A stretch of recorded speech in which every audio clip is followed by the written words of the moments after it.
السلام عليكم، ان شاء الله تكونوا بخير وعلى خير. انا اليوم جبت لكم 16 قطعه تاع باتيسري ولا طرونشات باتيسري بحبيبه بيض. كما راكم تشوفوا هنا نبداو الوصفه على بركه الله. عندنا حبيبه بيض، هذا ما كان بحبيبه بيض راح نديرو كميه بسم الله ما شاء الله. حبيبه بيض نحكموها هكذا بالباتور مع شويه تاع لاغوم تاع الشوكولا. انا حبيت نكهها بلاغوم تاع الشوكولا، وكاس الا ربع تاع السكر طلعتهم هكا تخي بيان، وكاس الا ربع تاع الزيت. بديت نديره على تلت دفعات ونكمل نطلع بالباتور درجه بدرجه، يعني ما نطلعش بالفيتاس الاخراني. هكذا بديت نطلع شويه بشويه.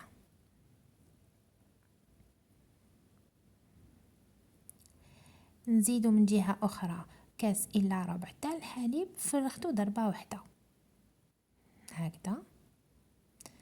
طفيت، درت ثلاث زوج ملاعق كبار ولا ثلاثة ممسوحين تاع الكاكاو البني هكذا،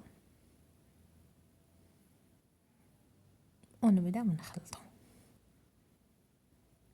هنا باش يذوب لي هذاك السكر وهذوك المواد كامل اللي درتهم.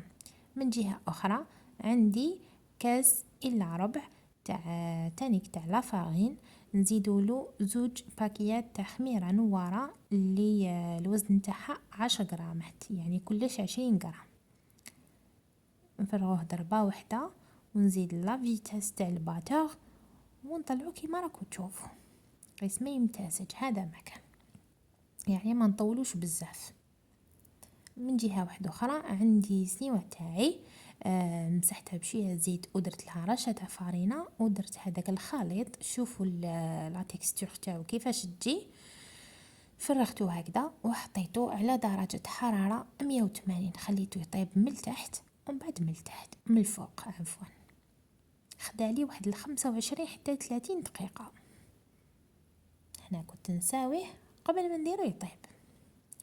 من جهة أخرى عندي 100 غرام تاع بودرة شونتيي، زدت لها وحدة دانات بذوق الشوكولا السوداء كيما راكو تشوفوا هكذا. نطلعوها بالباتور حتى تولينا عجينة.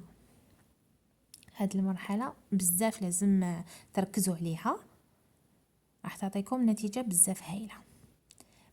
بعد ما ولات لي هكذا عجينة راح نبدا نخفف فيها بالحليب عفوا هكذا شويه بشويه. استهلكت لي واحد الكاس وشويه هاي ليك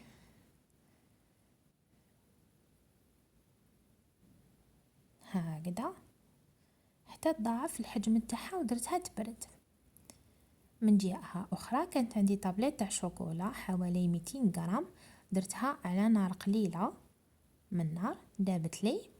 بعد ما دابت نحيتها ودرت لها هذا دانون ماكسي يعني الكبير. هاي ليك دابت، فرغت عليها الدانون ومن بعد ضربتها شويه بالفوي باش تقعد لي ليس. بعد ما طابت لي هذيك العجينه اللي طيبتها انا ديجا، ندير عليها الكريمه تاع الشونتيي نسقمها بيان تكون بارده، من بعد ندير هذاك الخليط الاخراني اللي درته.